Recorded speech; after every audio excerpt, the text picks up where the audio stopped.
Alright, sorry about that, guys. So, like I say, timetable of my plans for the tiny house. Since I basically let's start from the top again. Since I cannot find land, and it's kind of, if I never could find land for the prices that are reasonable out there, that are local. So the hunt's always on if something pops up, but I highly doubt that it's going to happen. So I went ahead and started the off-grid tiny house, as you see here. I had no experience building tiny houses, or anything for that matter. I was on a tight budget. I was all DIY, and it turned out okay, I thought. So far, if you've gone through and watched all my stuff, guys.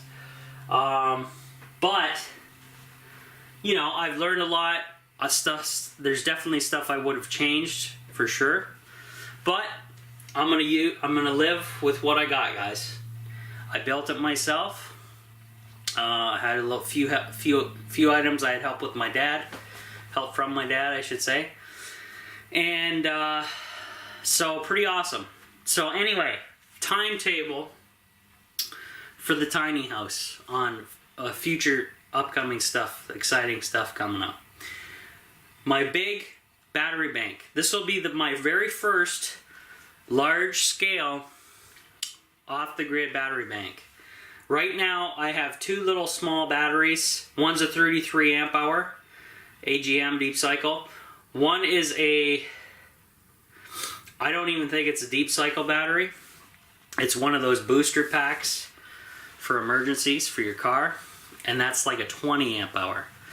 Each of those is fed 200 watts of solar, and they're separate from each other. They're not hooked together or anything.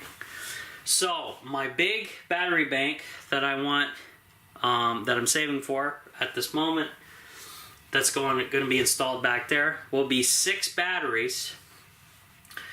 And I believe they're around 80 amp hours per battery, as far as I can tell.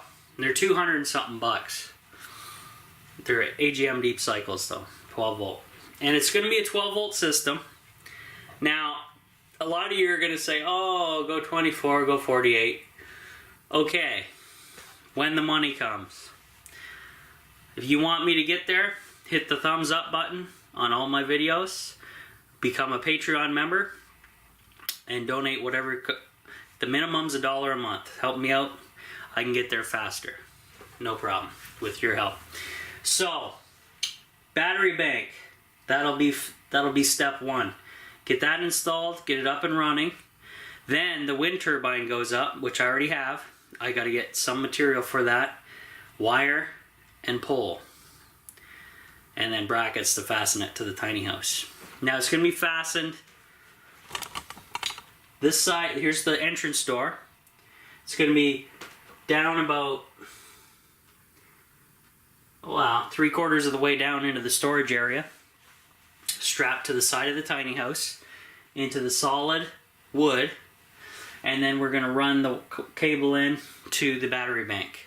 So that's going to be, it's going to be a hybrid solar off the grid setup. And first time for wind turbine, first time for large solar, because right now I'm running off of 2 parallel panels per battery over there. This big setup is going to be on 6 flat solar panels that you see behind me. And they're going to be all linked up in series to increase the voltage as opposed to increasing the amps when they're in parallel, which I have now. And that will be tied into the battery bank and the new MPPT charge controller, which I got to get used to. Learn that as well. So once that goes in, I have inverters already bought and can install onto that setup. I have one pure sine wave inverter, which can run my mini fridge, anything electrically sensitive like compressors, which is the mini fridge, televisions, computers, whatever. Anything that's sensitive you can run on a pure sine wave inverter. Anything else you can get away with mod sine wave. That's not a big deal. Okay.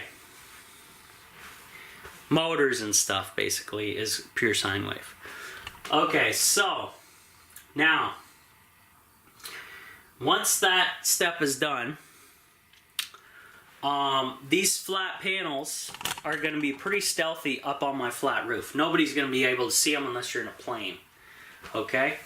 So, right now, above the storage area, back here where my solar, off-grid solar system is right now, I built DIY aluminum racking, which is holding the 4 solar panels up across the width of the tiny house.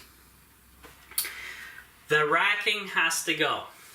And the reason it has to go is height restrictions. Now but Rob, you just said you're going to be putting a wind turbine up on a pole. Yeah, but that can be easily taken down as to oppose the entire roof with racking covered in solar panels. Not so easy to do in a couple days if you ever had to move the tiny house onto the road to some other location. So this is all steps you have to think ahead, especially if you're going to be using a used transport trailer and converting it. You got to respect the government road rules or you're going to pay dearly. So the bonus part is when I go to the flat panels and the battery bank at the front is set up, I can then remove these solar panels that are up there, remove the racking, convert that system over to the leftover flat panels, because I'm only going to be using 6 down there to start. That means I have 4 left because I have a total of 10. And the 4 left, I'm just going to install back here, tie them back into this solar panel system, okay?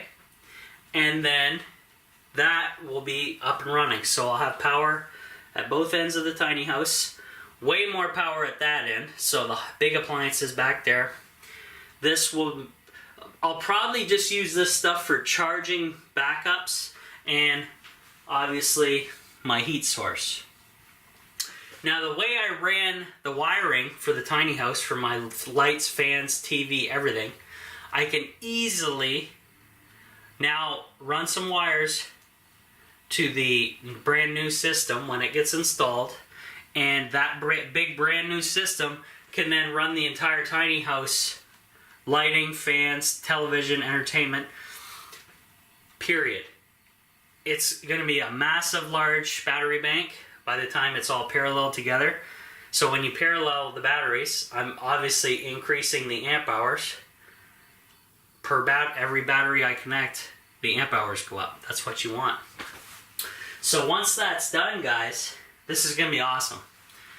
Because right now I'm kind of just limited with what I got here. But it does run my heat overnight and other things, so that's kind of the main thing.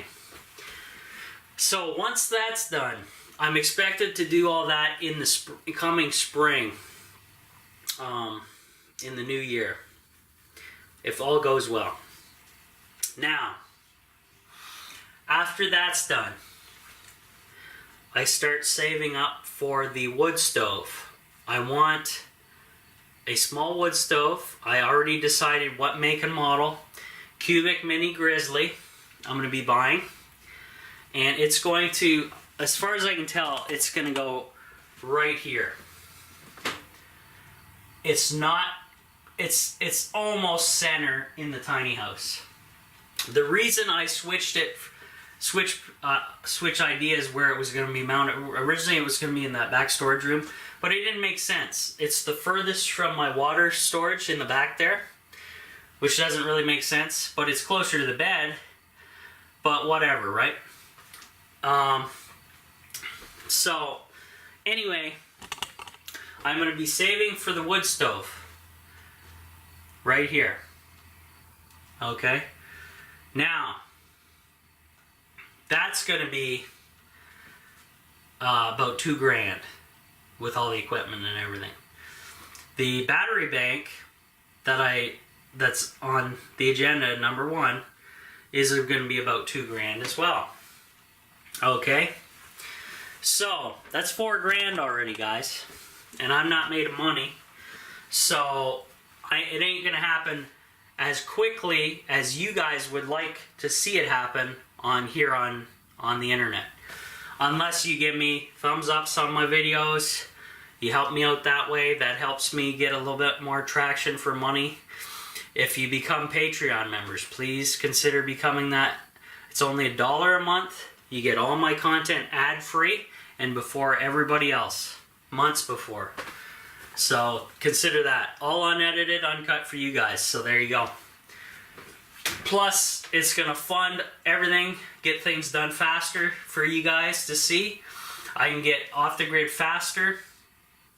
Once I get the tiny house almost to completion, then the rest of that money I can put into a large savings for a piece of property for the tiny house. That's the goal, guys. Because once I own my own property, I move the tiny house to that property. I'm now a landowner. I can build a greenhouse. I can do a ton of stuff completely off the grid. I can have visitors come out. I can help other people, teach people stuff. It's going to be good stuff. So please consider helping me out that way. If you can't become a Patreon member for $1 a month, just give me the like button. Thumb up all my videos. It will help.